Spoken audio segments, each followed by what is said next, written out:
दूसरी बार फिर की जरूरतमंद लोगों की सेवा। भागवत प्रचारिणी समिति ने सर्दी के प्रकोप को देखते हुए भागवत प्रचारिणी समिति एक बार फिर से जरूरतमंद लोगों की सहायक बनी। छठीकरा राधा कुंड स्थित मघेरा वाले हनुमान जी मंदिर के समीप चल रही श्री राधिका अपना घर महिला आश्रम है। यहाँ रहने वाली माताओं के बीच कुछ माताएं मंद बुद्धि की भी रहती हैं।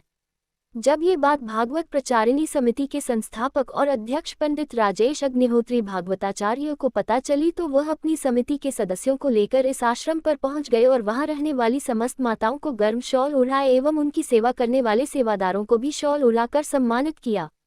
आज के कार्यक्रम के आयोजक श्री दिनेश बंसल, दीनू साड़ी वाले तथा उनकी धर्मपत्नी श्रीमती रश्मि बंसल थीं। आज के कार्यक्रम में समिति के उपाध्यक्ष डॉक्टर श्री सतीश मिश्रा, सचिव श्री विनीत द्विवेदी, कृष्णा अग्निहोत्री, लखन आदि लोग उपस्थित रहे। आश्रम के मैनेजर श्री मुकेश शर्मा ने सबका आभार व्यक्त किया। जी महाराज जी, आज कहाँ पहुँचे हैं, किस तरह की सेवा आज की है आपने?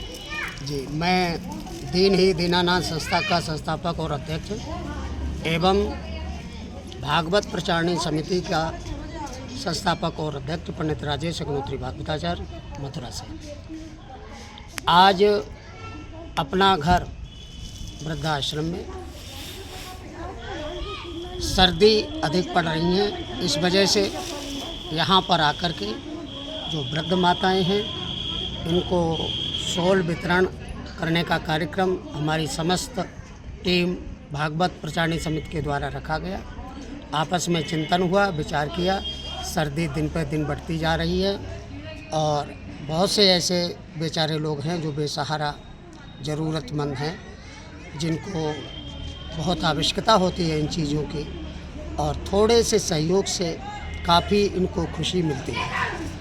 और दूसरी की खुशी में अपनी खुशी हम ढूंढ लेते हैं। अगर कहते हैं वसुधैव कुटुंबकम, केवल हम अपने अपने बच्चों तक सीमित रहे, फिर हमें मनुष्य और पक्षियों में और मनुष्य में फिर अंतर क्या रहा?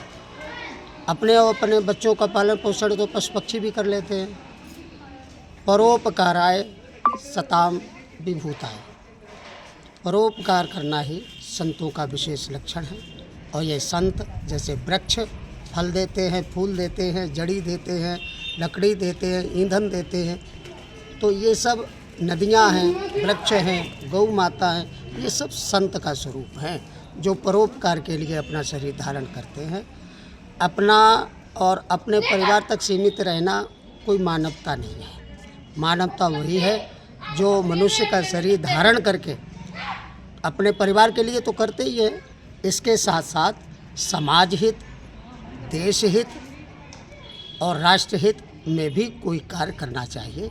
सायंकाल जब हम सोने के लिए बिस्तर पे जाएं तो विचार हमें करना चाहिए कि आज मैंने ऐसा कौन सा कार्य किया जिसके कारण जनहित हुआ हो या समाज हित हुआ हो या राष्ट्र हित हुआ हो। जिस देश जाति में जन्म लिया, जिस देश में हमने जन्म लिया है, उस राष्ट्र के प्रति भी हमारा कुछ धर्म और कर्तव्य बनता है।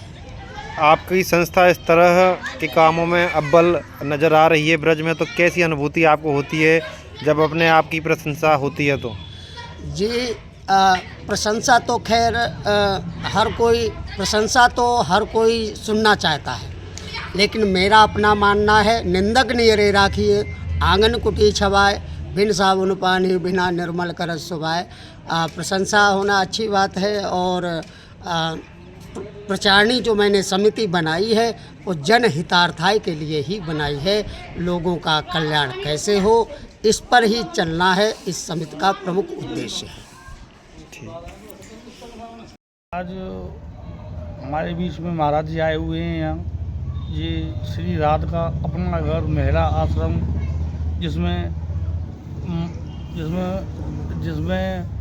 जो महिलाएं हैं वो सारी मानसिक प्रॉब्लम की महिलाएं हैं। और हमारे गुरुजी ने यहाँ सर्दी में इतना अच्छा कार्य किया है। शॉल कंबल वम्बल बांट के इन्होंने इनकी सर्दियों के लिए काफ़ी हेल्प की है। और मैं गुरुजी का हाथ जोड़ के धन्यवाद करूँगा और प्रणाम करूँगा। राधे राधे। इस तरह के और लोग